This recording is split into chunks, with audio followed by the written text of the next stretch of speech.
Itu saya ambil dari sana untuk memberikan pencerahan kepada ini, lebih-lebih bagi seorang yang menjadi imam.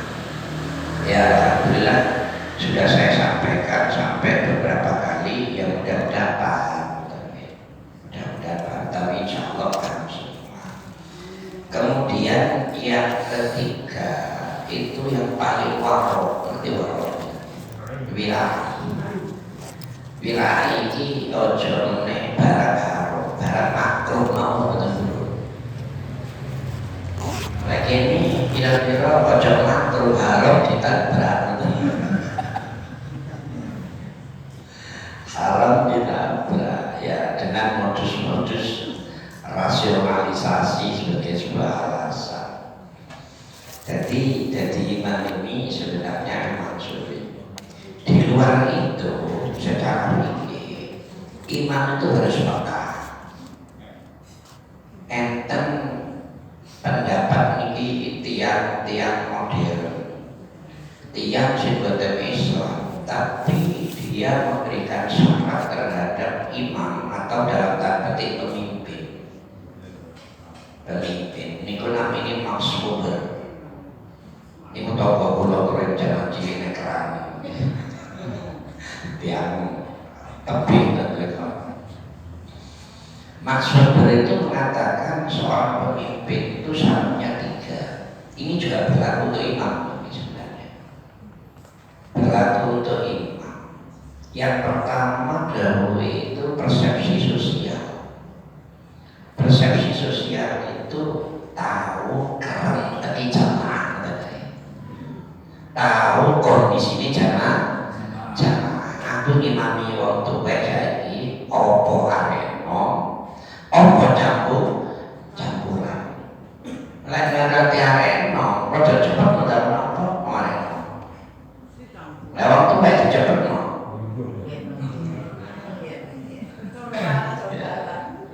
itu persepsi sosial namanya. Sehingga baca namanya Al-Quran, Nabi Fatihah, ya ojo dawa-dawa, ya ojo cendek, ya cendek pun tidak apa-apa, tapi ojo cepet-cepet, lebih-lebih noto makhroji dawa cendek, sehingga podo-podo maca lillahi bi Quraisyin, tapi kalau kemudian dengan pelan dawa cendek bener ambek cepet niku iso kacake sakit terus. Sekarang ini Nabi Quraisyin dan atas hidayah saya yang berbeda dan beda dari agama windu langsung aman Allah Akbar dengan maca lillahi bi Quraisyin ila bihim. Karena paham bahwa yang ikut namanya jamaah. Apalagi ketika rukun tidak, ya harus ada jeda yang sekiranya sing loro jadi geger, boyokan, terus tulang-tulangnya yang sudah agak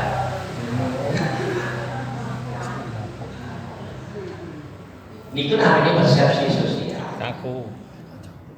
Kemudian yang kedua itu mampu mengabstraksi, jamaah saya ini mau saya bawa kemana? Ketika sholat ini tak bawa seperti sholat yang sempurna sesuai dengan sunnah atau sekedar menggugurkan kewajiban. Sehingga tahu ini perasaan, kalau sudah begitu itu hati. Sehingga kalau orang yang dengan saudara ini ya kerja tahu ritmenya jadi pemimpin agamanya kata Nabi, ritme jadi pemimpin itu gitu. Kemudian yang terakhir itu stabilitas emosional. Yo ojo gampang muring-muring, yo ojo gampang napa namanya yang jaga bahasa Al-Qur'annya itu napa nih alladzina yubiquna bisyarra wal kadhimin minal ghaidh, mampu menahan amarah, karena yang dihadapi itu adalah punya watak lain yang beda-beda. Ya ono sing manut, ya ono, tapi ono sing manut tapi ning mburi ngrasani. Ya kan ono sing sok pinter, ya kan bervariasi. Oleh karena itu ketika ada hal-hal yang semacam itu, kita ya yang penting menjalankan sesuai dengan sunnah, dengan syariat. Kamu ngomong apa saja ya terserah. Sebab rumusnya ini rumus. Kalau ada orang yang mencemokoh kita tentang sesuatu misalnya, maka itu sebenarnya cerminan orang itu. Lek kulo sering nyalahne wong ngoten nggih. Rumangsa berarti cerminane wong piye kaya ngono iki. Sopin tiang itu punya watak kemudian seneng riba, ya berarti ngilono ngrasani riba, berarti cerminane wong iki ya kaya ngono iki. Jadi kembali kepada dirinya sendiri, sehingga apapun yang dilakukan oleh orang itu sebenarnya merupakan refleksi atau cermin dari kepribadian. Enten dia golek teko majelis taklim wis gak tau ngrungokne ngomong ambek kancane. Terus sing diomongni mesti ngrasani kan hati-hati. Ketika ketemu dengan kamu ngrasani wong liya, tapi ketika ketemu mbek wong liya pasti ngrasani awakmu. Ya lagi. Karena itu sudah watak dan wahyu. Dan cerminan orang itu ya kayak orang ini. Ini terkait kalian iman, terkait kalian apa itu namanya menjadi pemimpin. Oleh karena itu Rasulullah Shallallahu Alaihi Wasallam dengan bahasa dikau, ya ojo dawa ya ojo janda, karena apa? Niku namanya tanwiyul ibadah. Ada yang mengatakan tanawul ibadah. Sami le tanwi itu dari kata tawwiya.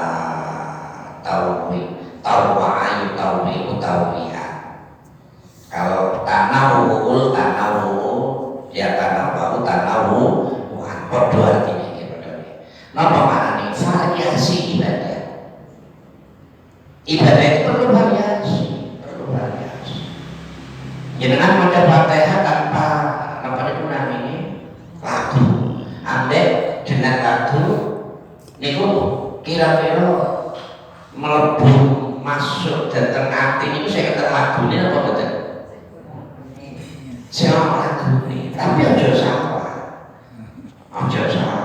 Lagu itu harus mengikuti makhraj. Jangan makhraj mengikuti lagu. Jadi panjang tawone niku ya itu lagu menyesuaikan niku. Jangan kemudian lagu apa jenenge? Makhraj niku lagu. Makhraj ngikuti lagu niku bahaya. Artinya kalau boten dhewe malih boten pas. Niku problematiknya mah.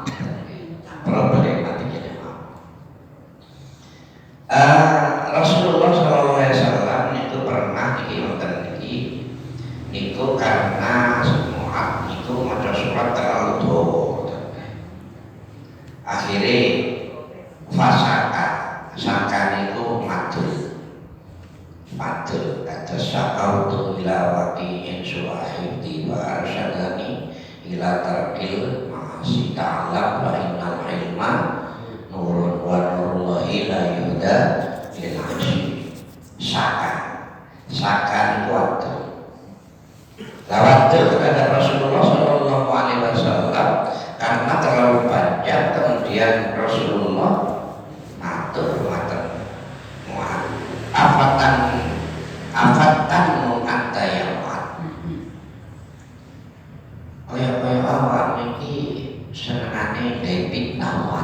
Ada kata lagi. Jadi nama. Lalu apa Rasulullah? Apa yang macam surat itu betul. Macam betul. Ya hari ini masih tahu masih kuat ngerti. Nggak sih usia 6-7 ke atas sekolah ini apa nggak sih ditunggu? Kedawan kira-kira ini. Jengkel ini ngeten nih. Korea. Betul ya berat. Itu adalah bagian dari kamu membuat hikmah. Rasulullah itu pernah baca surah Al-Mursalah itu di akhir sholat itu. Jangan mau sedikit. Yang mau sedikit. Wa qatruya anna akhir sholati sholat Rasulullah sallallahu alaihi wasallam sholatul maghrib. Hadis ini menerangkan bahwa akhir sholat Rasulullah ngimami bersama jamaah itu adalah sholat maghrib.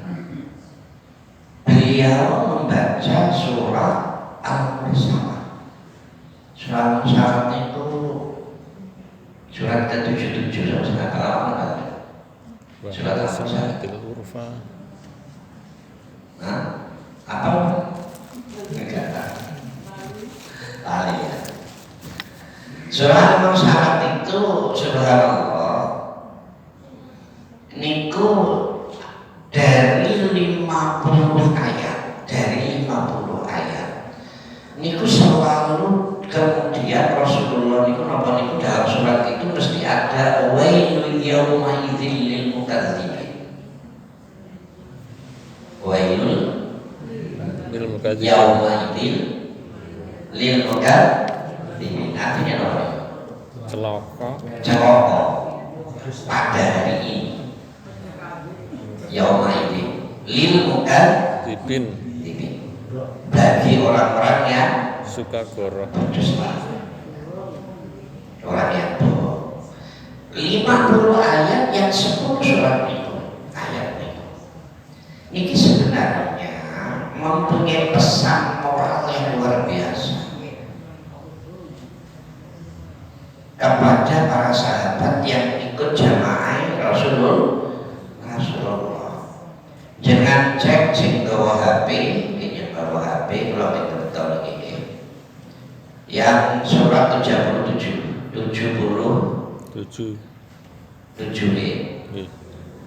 ulang ya betul apa 77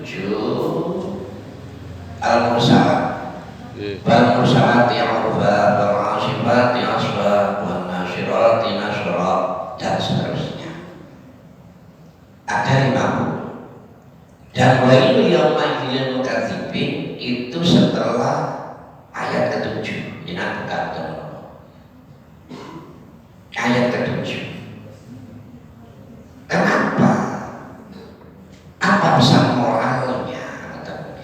Ini supaya Gusti Allah terhadap makhluknya ayat 1 sampai ayat 7. Tujuannya supaya itu menegaskan bahwa kiamat itu benar-benar pasti terjadi.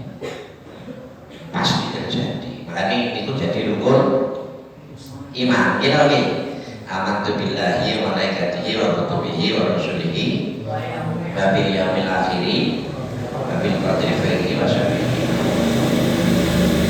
Tapi kan banyak orang yang kemudian pada waktu itu yang tidak percaya terhadap hari kiamat.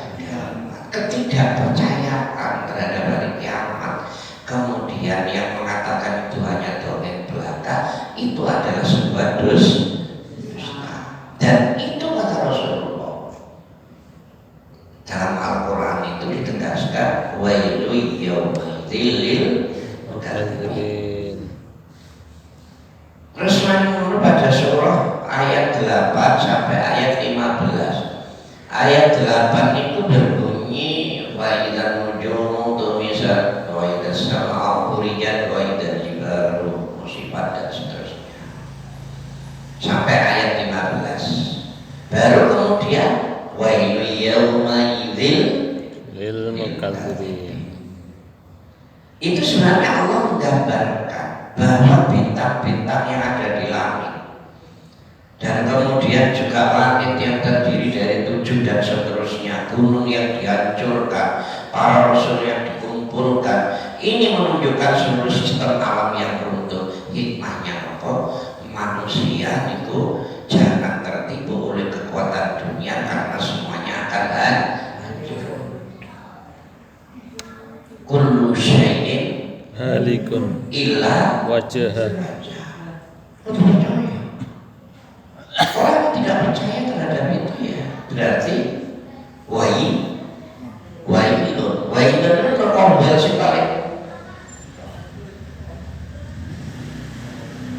Karena Al-Quran disebut-sebutakan, kan hadis disebut niki HP niki taruh untuk ini rokok. Ini pun 70.000 tahun baru nyampe. Jangan apa tadi? Lu jangan betul percaya baik itu yang main dengan mengatakan So ya wes. mau minta tolong siapa kita? Sekian puluh ribu. Ya alhamdulillah wa ini muka masuk surga ini Bisa. Artinya jangan sampai kita itu tergoda oleh isu-isu yang tidak bertanggung jawab. Karena ya wailu yauma idzil mukadzibin itu. Baru berikutnya ini maknanya bagaimana yang paling bahaya bukan sekedar dosa tapi mendustakan ayat Allah. Kemudian juga mendustakan akhir-akhir, mendustakan para nabi dan mendustakan kebenaran yang memang sudah dinas oleh Allah. Kenapa ayat Al-Quran itu sebenarnya diturunkan untuk membedakan mana yang hak, mana yang batil. Makanya disebut Al-Furqan, pembeda. Jangan sudah turuni ayat Al-Furqan dan putih.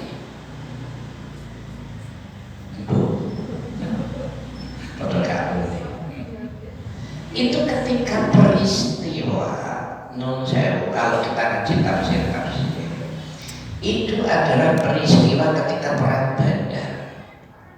Perang Badar itu adalah perang yang menentukan hidup dan matinya Islam. Sabda Rasulullah, doa kepada Allah, hari ini ketentuannya, kalau saya menang, jamaah saya menang, maka Islam akan terus jaya sampai hari kiamat. Tapi kalau saya kalah, maka Islam tidak akan pernah dikenal lagi oleh manusia. Terus mari menung modul ayat istastabisuna rabbakum fastajaba lakum inni mumiddukum bi alfin minal malaikati murdifin. Karena apa? Karena tentara Rasulullah ini hanya 313, kemudian ternyata tentara musuh itu ada yang mengatakan 1.100, ada yang 1.200. Berarti bintang persen tentara Rasulullah. Ya. Ada yang mengatakan 3:1, ada yang mengatakan 4:1. Secara logika benar. Tapi Rasulullah waktu itu gak siap perang, tapi kemudian ternyata ya diperangi kan, ya jenis perang ya, karena sadar ada isu perang ya sudah. Maka Rasulullah kemudian sholat macam-macam, kemudian turut ayat wa ma ramaita idz ramaita walakinnallaha rama. Itu Rasulullah ngambil pasir, terlewat pasir itu campur wa ma ramaita idz ramaita walakinnallaha rama. Subhanallah, alhamdulillah, la ilaha illallah. Itu kita iso gawe ngeten. Kalau kepingin perawat kalau kita makan bisa aja nih. Pokoknya rodo-rodo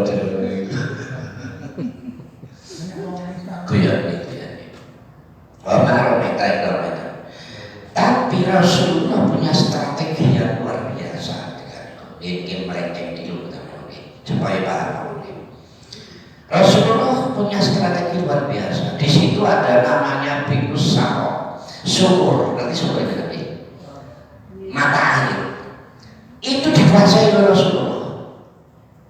Karena yang namanya air ini kan bahan pokok, apalagi pada pasir. Ketika kentekan bahan pokok yang rumah pasir, kira-kira tiang itu corosan ini ya kepanasan terus terngang-ngang lemes lemes. Itu strategi Rasulullah. Terus yang hebat itu sebelum perang itu ada duel, nanti duel. Satu lawan satu 3 orang. Hamzah, Sayyidina Ali, sama satunya siapa yang lupa. Itu para panglima perang dari Quraisy gimana? Ada yang satu namanya bersaudara, satu lagi kalah kami. Si kalah itu si musuhi Hamzah kalian Sayyidina Ali. Sayyidina Ali waktu itu sangat muda, terlalu muda, kira-kira umur 20 benar. Tapi sudah mengalahkan pendekar yang luar biasa. Dulu ditebas mati. Hamzah juga begitu. Lah yang satu ini sama-sama sekarat. Nanti sama lihat. Sing iki musuh ya meh mati karena terluka parah. Kemudian sama terluka apa? Terluka parah. Ini Sayyidina Ali kan betul serangan kali Sayyidina Hamzah. Ini sekarat singkat aja bisa. Tapi orang sudah karena sudah tahu permainannya Sayyidina Ali sama Hamzah. Itu duel. Jadi aku nanti ini apa tadi? Situs perang Badar. Oh, ada 7 situs perang Badar. Itu sejarah Rasulullah. Lah Rasulullah itu kan sering meninggalkan nonton-nonton itu ya, termasuk surah ini Al-Musalah itu. Surah Al-Musalah. Pelajaran dari kehancuran umat terdahulu itu ayat 16 sampai 19. Ayat 16 sampai 19 itu mulai dari Nun Sewu alam nuhlikil awalun summa nutbihumul akhirin alam nuhlikil awalin summa nutbihumul akhirin kadzalika naf'alu bil mujrimin sampai ayat 19. Kemudian ditutup kalian apa kalimat wailul yaumaidil. Itu menceritakan tentang mengingat kehancuran orang-orang terdahulu. Kaya kaum Nabi Nuh hancur nih. Kenapa nih kan? Kenapa kaum Nabi Nuh hancur? Nah, ya masalahnya kenapa? Sebabnya orang kaum A hancur, orang kemudian umat pendusta lainnya seperti kaum Samud, orang menek Korun, orang menek sinten niku namanya Fir'aun. Dihancurkan semua terusnya. Memberikan gambaran jangan-jangan ulama dhewe ini kalau ngelakoni seperti kaum-kaum itu ya dihancurkan kalian Gusti Allah. Dan itu harus kita percayai. Kaum Nabi Musa kayak Nabi Musa yang terkenal dengan Korun Korun yang ditenggelamkan oleh Allah karena manusia sombong setengah hati bergosok. Padahal waktu miskin ini nyuwun dongane Nabi Musa dan seterusnya. Kemudian jadi itu memberikan gambaran kepada dua kalian panjenengan surah Al-Musalah yang dibaca oleh Rasulullah itu adalah siapapun yang mempunyai rasa kesombongan itu kalian Gusti Allah pasti akan dihancurkan. Pasti. Ini kan punya sombong di saiki. Sugih di sombong. Kemudian bijabatan ini sombong, pinter ini sombong. Oh, delok tekane wis. Delok dihancurkan oleh Allah Subhanahu wa taala. Seterusnya dia surat 20 sampai 21 Allah mengingatkan manusia asal itu teko apa tadi. Manusia tidak pantas sombong, yang menciptakan manusia pertama kali mampu membangkitkan kembali. Ini maknane awake dhewe iki sajane iki dadekno teko bahan-bahan nopo? Air hina. Air hina. Ndok niku sing ayu. Ndok iki Mimain pitik ndok iki bebek ayu. Lah bahan dasar manusia itu jenengan dol piye?